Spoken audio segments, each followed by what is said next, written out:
Возможно, мне надо было убить 400-500 человек. Тогда бы я чувствовал себя лучше. Тогда бы я чувствовал, что я действительно смог предложить миру кое-что. Как вы думаете, каково сидеть в одной комнате с маньяком? А что бы вы почувствовали, слушая его рассказы? Благодаря интервью с опасными преступниками, которые в этом видео мы собрали специально для вас, вы сможете погрузиться в ужасающую атмосферу, взглянуть в глаза настоящих психопатов и узнать, что творится у них в голове, когда они совершают столь ужасные преступления. Ричард Рамирес стал одним из самых главных кошмаров для Америки в 1980-х годах. Этот молодой человек модельной внешности совершил ужасающие преступления. Он убивал и насиловал всех от 6-летних маленьких девочек до 83-летних старушек. Он был приверженцем сатанизма и часто оставлял послания в виде пентаграммы. Но о себе он говорил следующим образом. Кто ты?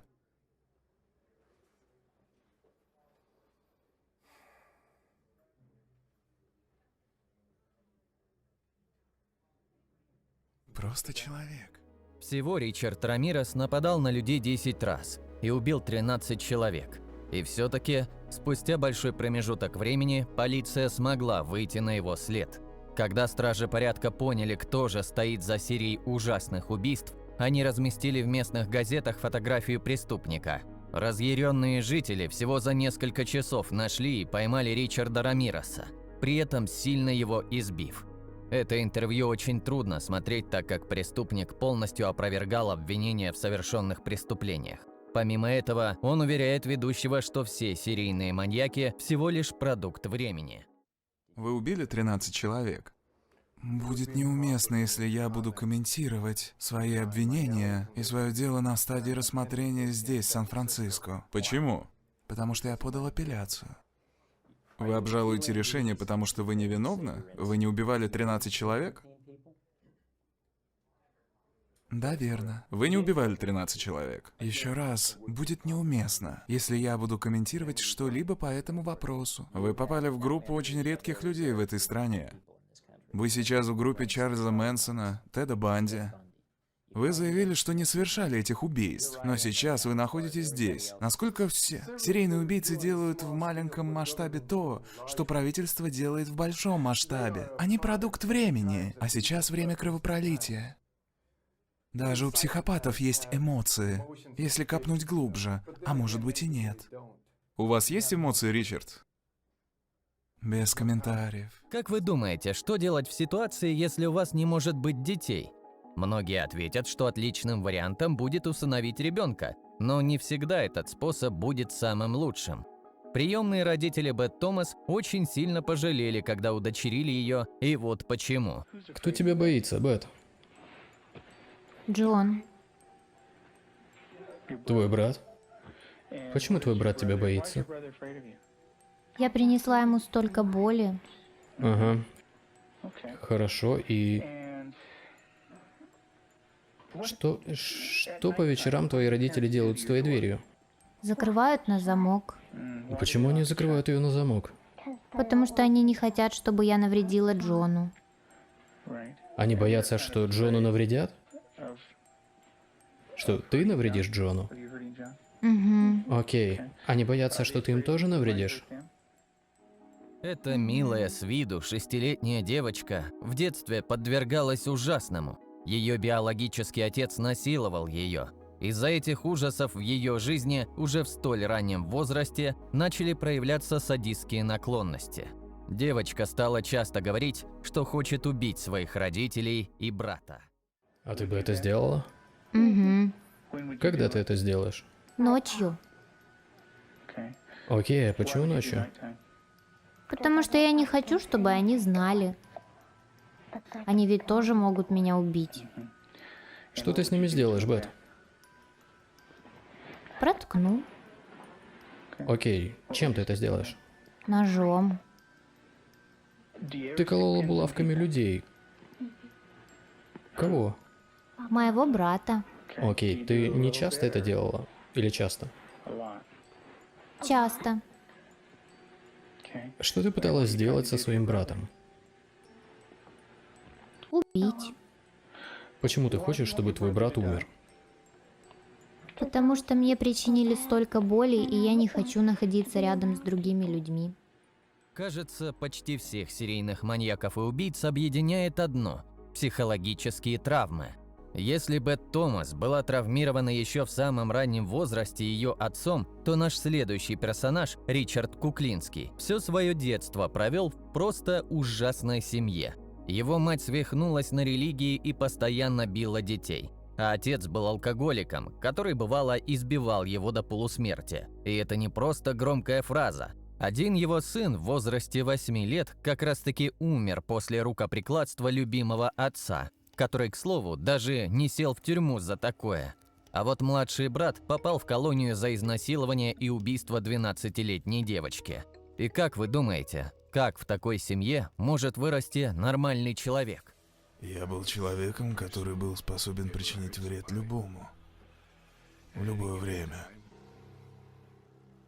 Без угрызений совести.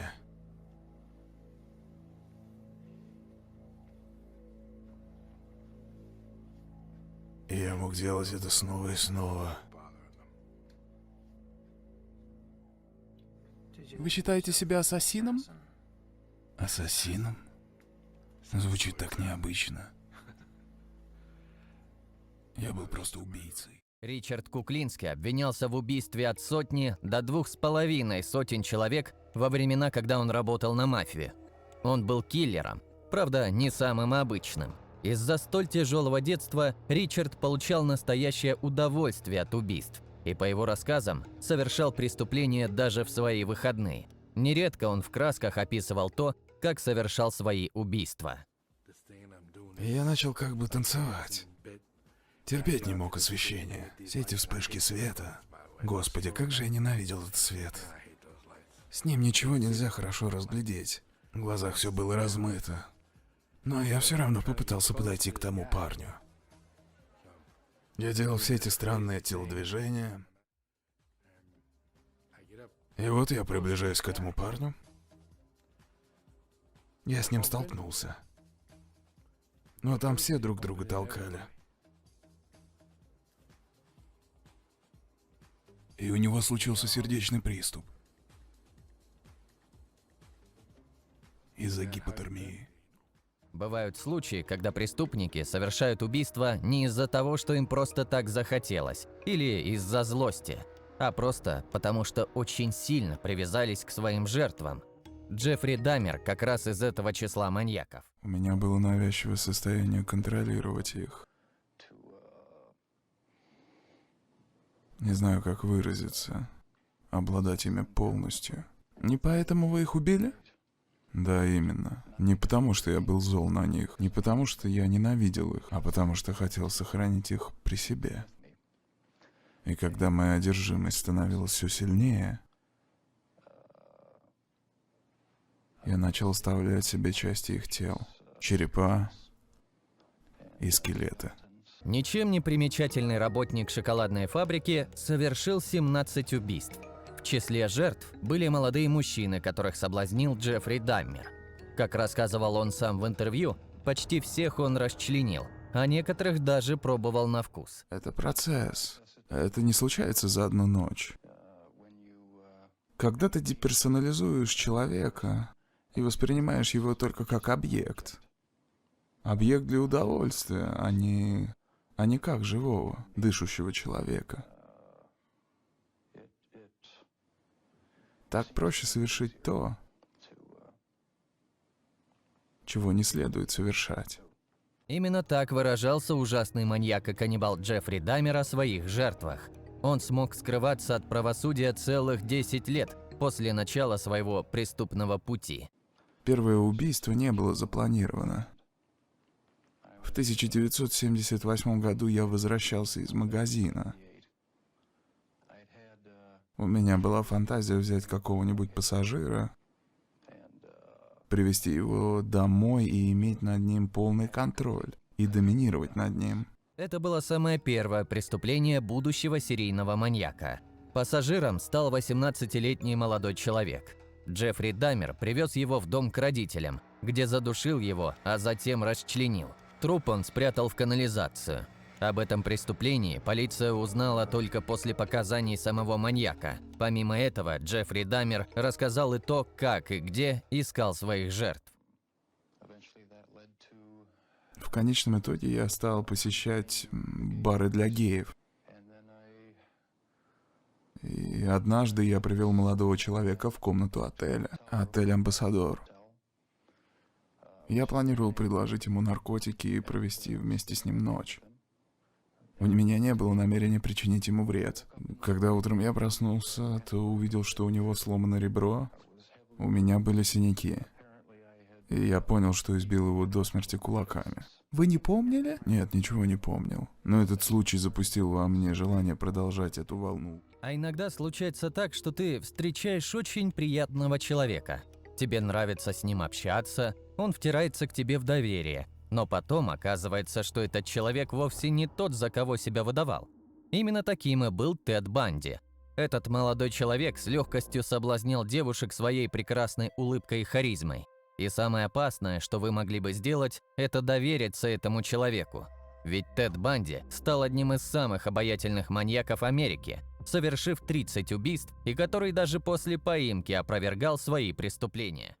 Конечно, я злюсь. Я очень-очень злюсь и негодую. Мне очень не нравится, что меня заперли за то, чего я не совершал. Мне не нравится, что у меня отобрали мою свободу. Мне не нравится, что ко мне относятся как к животному. И мне не нравится, что люди смотрят на меня как на психа. Потому что я не псих.